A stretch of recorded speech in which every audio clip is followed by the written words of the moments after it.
Joel has a criminal history. He was arrested 2 times at 15 and 18 years of age concerning a shooting event. At that time in his life, he was documented as a gang member. He also has currently pending against him charges of methamphetamine and carrying a concealed firearm.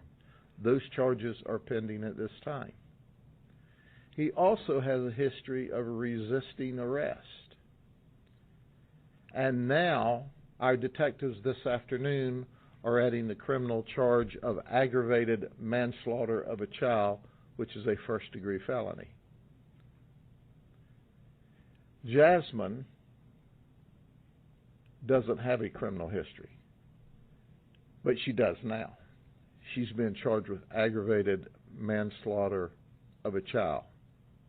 Now, interestingly enough, when the investigation began by our detectives, after the hospital tried life-saving maneuvers, which includes cooling the baby down, when we started our investigation at like 2:30, 3 o'clock in the afternoon, after the life-saving measures, after the body being cooled down, the baby still had a core temperature of 104.4 degrees. And this was like 3 hours after the baby was taken out of the hot car. 3 hours after the baby was taken out of the hot car and the hospital tried to cool the baby down.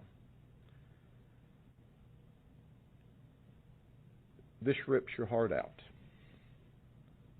There's no other way to explain it. We all have or had children or grandchildren, or both obviously, or nieces or nephews that have been 18 months old, and we know how vibrant they are, how active they are, but how fragile they are.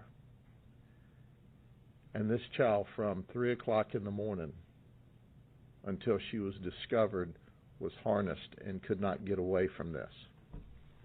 The investigation's ongoing. The child otherwise was healthy in that it was not deprived of food. The other children are not deprived of food. This is not an accident. This is pure negligence.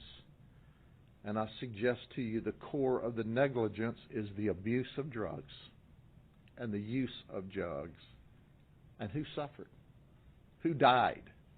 The 18-month-old baby. So don't ever tell me that these drugs are low-level and nonviolent, because they're at the core of why this child is dead today. Are there any questions? Sheriff, can you tell us just any sense of remorse that the parents have? I mean, no matter how much you're convicted, they're going to convict themselves. So. Well, they are remorseful that the child's dead. And the investigation goes on at this time. But I think the real remorse will be tonight when they're sitting in the county jail in an air-conditioned environment by themselves, thinking it's nice and cool here when my baby baked to death because of my negligence and my use of drugs. And they will and have to be held accountable for such horrible conduct. Any sense of, knowing that it was 3 o'clock in the morning, so there was some time the baby was just in there and was okay. Any sense of what temperature, how long the baby suffered in that time when the temperatures really got to that point? Certainly the overnight temperatures are in the 70s, high 70s. And by sunrise and a little after, you're into the 80s, and then it jumps up into the 85 and 90 by 10 o'clock, 11 o'clock. The heat index we estimate to be at 105, so it was probably 94, 95 degrees. The car was outside, not in a garage, not under a tree, not under any shade at all. And obviously, we will try to recreate with the same temperatures the heat of the car. Research shows us that the temperature of the car could have been anywhere between 130 and 170 degrees at that time. And Sheriff, we've been only talking about this record heat right now. Can you just talk about how dangerous it is, and just a warning for other parents right now to make sure that this doesn't happen again in our community? Well, absolutely. There has been record heat here.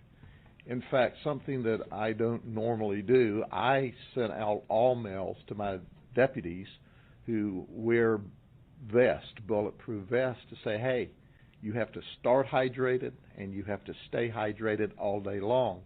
When it's 95, 96 degrees, the heat index is 105, 106, as we know that you all have reported. It is brutally hot for everyone under the best of circumstances.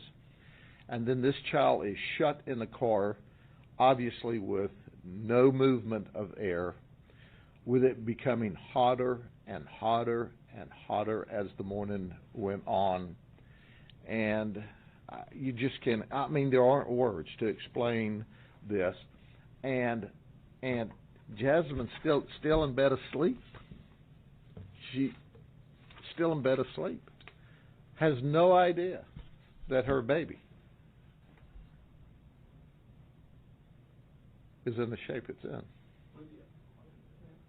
Where are the other two children at the moment? The other children are with other relatives. DCF obviously has been notified and is doing a parallel investigation.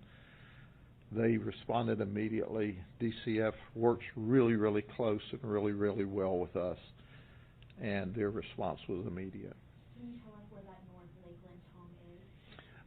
I don't have that information with me, but